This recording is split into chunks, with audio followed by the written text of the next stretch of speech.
Hi, I'm Scott Dawson, president of the Croatoan Archaeological Society, and today I'm answering some questions about the Hatteras Indian tribe or the Croatoan tribe, same thing. These questions came from people online. First question was, what was the population of the Hatteras Indian tribe in the 1500s? The population of the Hatteras Indians at the time of the 1580s when English came over was between 700 and 1,000 people. We know this because there was an ethnographer scientist named Thomas Harriot who recorded how many houses were in each of the villages. There were 3 villages on Hatteras Island. The largest one had 20 houses. The other 2 had between 10 and 12. And each house had about 23 people in it. We get this average from Jamestown and the surrounding areas where they recorded the populations and the houses. Also up in Chowan, they said there was around 700 people with 30 houses. So Hatteras Island, in short, had between 700 to 1,000 people. What language did they speak? What language did they speak? There's no such thing as a Hatteras language. They spoke a dialect of Algonquin that today is called Carolina Algonquin. Algonquin is a language family with 29 different dialects, spoken from Canada all the way to North Carolina. The Delaware Indians are Algonquin, the Powhatan Indians are Algonquin, but they did not speak the exact same language. So the dialect that was spoken in Hatteras was called Carolina Algonquin. It was also spoken in what's now Pamlico County, Currituck, Camden, Pasquotank, pretty much the Tidewater area of North Carolina. What was their diet like? What was their diet like? That is something we do have pretty good evidence for because it's left behind when we do archaeology. There's just mountains of shellfish. It's not surprising that on Hatteras they ate a lot of seafood. There's a lot of fish vertebrae, a lot of turtles, a surprising amount of turtle bone of all types, but also deer and birds, and we have the seeds from pumpkins and sunflower seeds. They also ate a lot of corn and squash and beans. Pretty healthy diet overall. What kind of transportation did they have? Transportation. They didn't have a whole lot in the way of transportation. They walked or ran everywhere, or they had canoes to go across the water. The canoes that they had were built out of trees that they actually had to burn and scrape with shell and antler tools. And some of them were like a canoe today that you put 2 or 3 people in. Some of them were absolutely massive and could hold over 20 people. They would use the large canoes to go across the sound when they were trading with another tribe, and then they would use the smaller ones for the daily fishing and things like that. Did they have horses? Did they have horses? No, they did not. They were really good horsemen later, but horses were brought over by Europeans.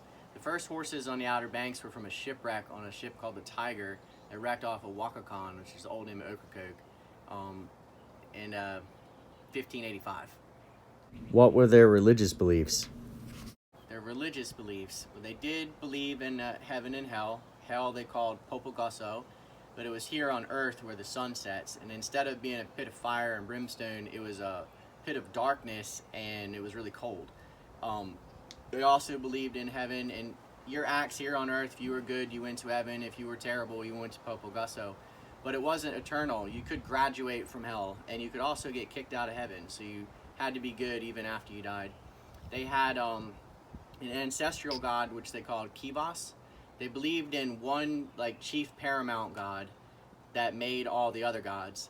And the smaller gods, or demigods, I don't know what the right term for it is, but they were the ones that managed the ocean and the earth and the day-to-day.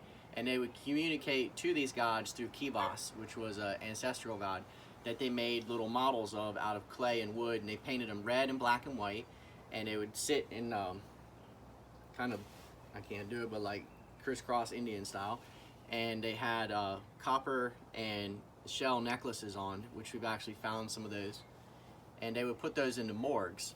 So when people died, they put them in a platform about 1 story up, and to keep the animals from getting at them, and they would put everybody who died in there in a given year, and then on the summer solstice or the winter solstice, whichever hit first, they would take everybody out that had died, and they'd remove the bones and they'd polish the bones with bear grease, and they had a whole ceremony where they'd bury them all together in a giant ossuary. There was some order to it.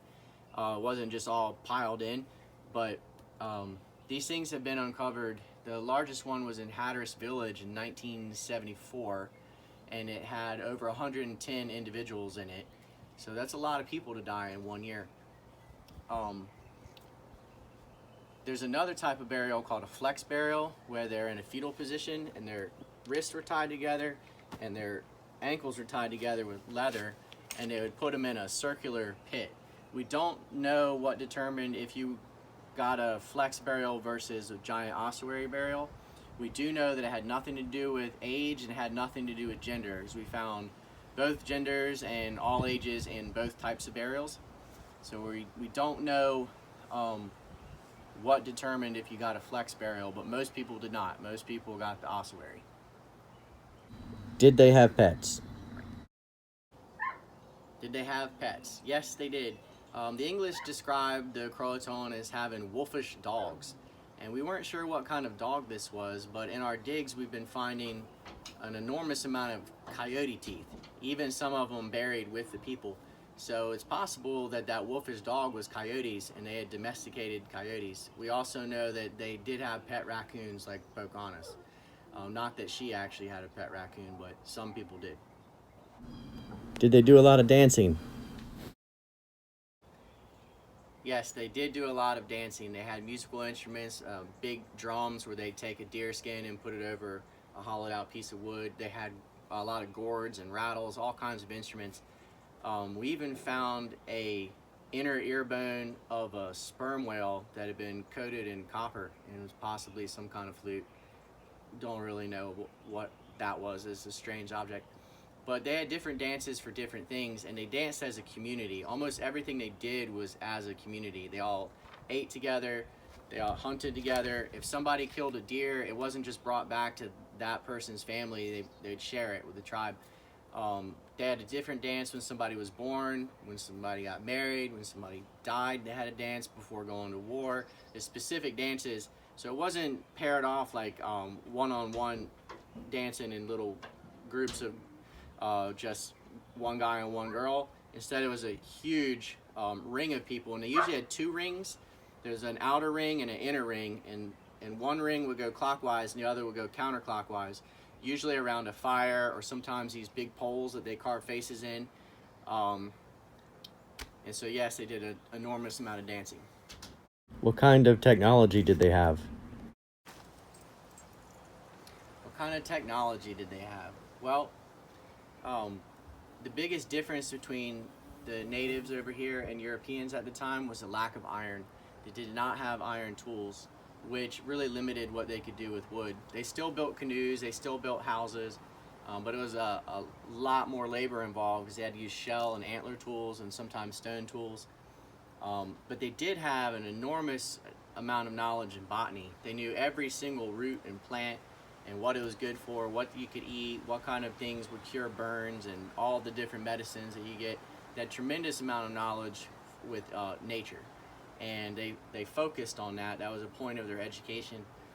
But technology, they were basically a late Stone Age people when it came to tools. Did they use money? Did they use money? Not really. They did have a monetary system based on shells, kind of like wampum. They made these beads out of shells. The ones that are worth the least were white.